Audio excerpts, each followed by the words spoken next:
हरिताल का तीज व्रत कथा। कैलाश पर्वत के सुंदर शिखर पर माता पार्वती जी ने महादेव जी से पूछा, हे महेश्वर, मुझसे आप वह गुप्त से गुप्त बातें बताइए जो सभी के लिए सरल और महान फल देने वाली हैं। हे नाथ, यदि आप मुझसे प्रसन्न हैं तो आप मुझे दर्शन दें। हे जगन्नाथ, आप आदि मध्य और अंत रहित हैं। आपकी माया का कोई पार नहीं है। आपको मैंने किस भांति प्राप्त किया है? कौन से व्रत, तप या दान के पुण्य फल से आप मुझको वर रूप में मिले?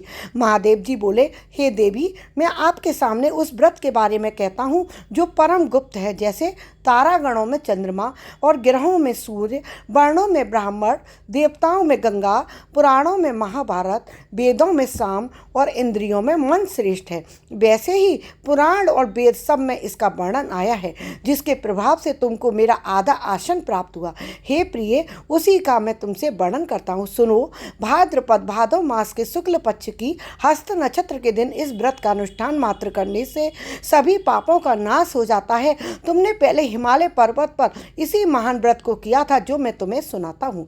पार्वती जी बोली, हे प्रभु, इस व्रत को मैंने किस लिए किया था वह मुझे सुनने की इच्छा है, सो कृपा करके कहें।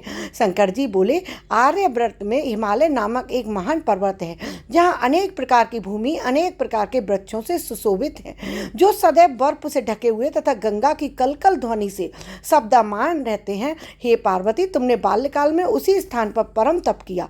12 वर्ष तक के महीने में जल में रहकर तथा बैसाख मास में अग्नि में प्रवेश करके तप किया। सावन के महीने में बाहर खुले में निवास कर अन्न त्याग कर तप करती नहीं। तुम्हारे उस कष्ट को देखकर तुम्हारे पिता को बड़ी चिंता हुई। चिंता में वह सोचने लगे कि मैं इस कन्या का विवाह किससे करूं। एक दिन नारद जी वहां आए और देवर्षि नारद ने तुम शैलपुत्री को देखा। तुम्हारे पिता हिमालय ने देवर्षि को अर्घ्य पाद्य आसन देकर सम्मान सहित बिठाया और कहा, हे मनीश्वर, आपने यहाँ तक आने का कष्ट कैसे किया? कहें क्या आज्ञा है? नारद जी बोले, हे गिरिराज, मैं विष्णु भगवान का भेजा हुआ यहाँ आया हूँ। तुम मेरी बात सुनो। आप अपनी कन्या को उत्तम वर को दान करें। ब्रह्मा, इंद्र, शिव आदि देवताओं में विष्णु भगवान के समान कोई उत्तम नहीं है, इसलिए मेरे मतानुसार आप अपनी कन्या का दान भगवान विष्णु को ही दें। हिमालय बोले, यदि भगवान वासुदेव स्वयं ही कन्या को ग्रहण करना चाहते हैं और इस कार्य के लिए आपका आगमन हुआ है तो वह मेरे लिए गौरव की बात है।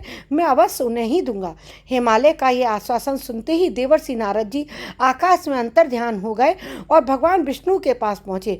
नारद जी ने हाथ जोड़कर भगवान विष्णु से कहा, प्रभु, आपका विवाह कार्य निश्चित हो गया है। इधर हिमालय ने पार्वती जी से प्रसन्नता पूर्वक कहा, हे पुत्री, मैंने तुमको गरुड़ ध्वज भगवान विष्णु को अर्पण कर दिया है। पिता के इन वाक्यों को सुनते ही पार्वती जी अपनी सहेली के घर गईं और पृथ्वी पर गिरकर अत्यंत दुखित होकर विलाप करने लगीं।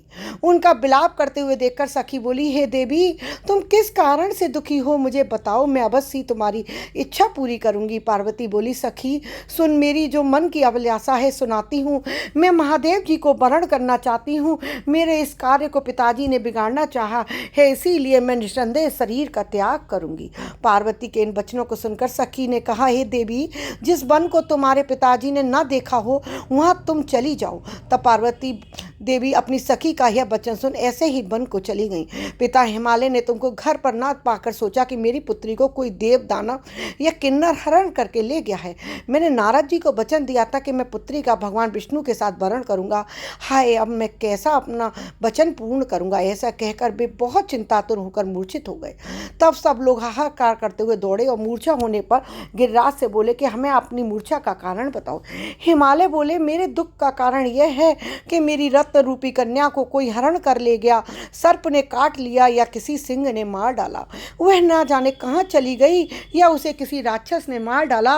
इस प्रकार कहकर गिरिराज दुखित होकर ऐसे कांपने लगे जैसे तीव्र वायु के चलने पर कोई वृक्ष कांपता है। तत्पश्चात हे पार्वती, तुम्हें गिरिराज साथियों सहित घने जंगल में ढूंढने निकले। तुम भी सखी के साथ भयानक जंगलों में घूमती हुई वन में एक नदी के तट पर एक गुफा में पहुंची। उस गुफा में तुम अपनी सखी के साथ प्रवेश कर गई, जहाँ तुम अन्न जल का त्याग करके बालू का शिवलिंग बनाकर मेरी आराधना करती रही। उस समय पर भाद्र मास की हस्त नक्षत्र युक्त तृतीया के दिन तुमने मेरा विधि विधान से पूजन किया तथा रात्रि को गीत गायन करते हुए जागरण किया। तुम्हारे उस महाव्रत के प्रभाव से मेरा आसन डोलने लगा। मैं उसी स्थान पर आ गया जहाँ तुम और तुम्हारी सखी दोनों थी। मैंने आकर तुमसे कहा कि हे बरानने, मैं तुमसे प्रसन्न हूँ, फिर तुम मुझसे वरदान मांगो। तब तुमने कहा, हे देव, यदि आप मुझसे प्रसन्न हैं तो आप महादेव जी ही मेरे पति हो। मैं तथास्तु ऐसा कहकर कैलाश पर्वत को चला गया और तुमने प्रभात होते ही मेरी उस बालू की प्रतिमा को नदी में विसर्जित कर दिया। हे सुबह, तुमने वहाँ अपनी सखी सहित व्रत का पारायण किया। इतने में तुम्हारे पिता हिमवान भी वहाँ तुम्हें ढूंढते पहुँच गए और उस समय उन्होंने नदी के तट पर दो कन्याओं को देखा तो ये तुम्हारे पास आ गए और तुम्हें हृदय से लगाकर रोने लगे। बोले, बेटी, तुम इस सिंह व्याघ्यादि युक्त घने जंगल में क्यों चली आई? तुमने कहा, पिताजी, मैंने पहले ही अपना शरीर शंकर जी को समर्पित कर दिया था, लेकिन आपने नारद जी को कुछ और वचन दे दिया, इसलिए मैं महल से चली आई हूँ। ऐसा सुनकर हिमाचल ने तुमसे कहा कि मैं तुम्हारी इच्छा के विरुद्ध यह कार्य नहीं करूंगा। तब वे तुम्हें लेकर घर को आ गए और तुम्हारा विवाह मेरे साथ कर दिया। हे प्रिय, उसी व्रत के प्रभाव से तुमको मेरा अर्धासन प्राप्त हुआ। इस व्रतराज को मैंने अभी तक किसी के सम्मुख वर्णन नहीं किया। हे देवी, अब मैं तुम्हें यह बताता हूँ इस व्रत का नाम यह क्यों पड़ा। तुमको सखी हरण करके ले गई थी, इसलिए हरित ताल का नाम पड़ा। जो भी यह व्रत का पारण करता है, व्रत रखता है, उसको बहुत ही अच्छा जीवन साथी प्राप्त होता है। बोलो हरि हर महादेव।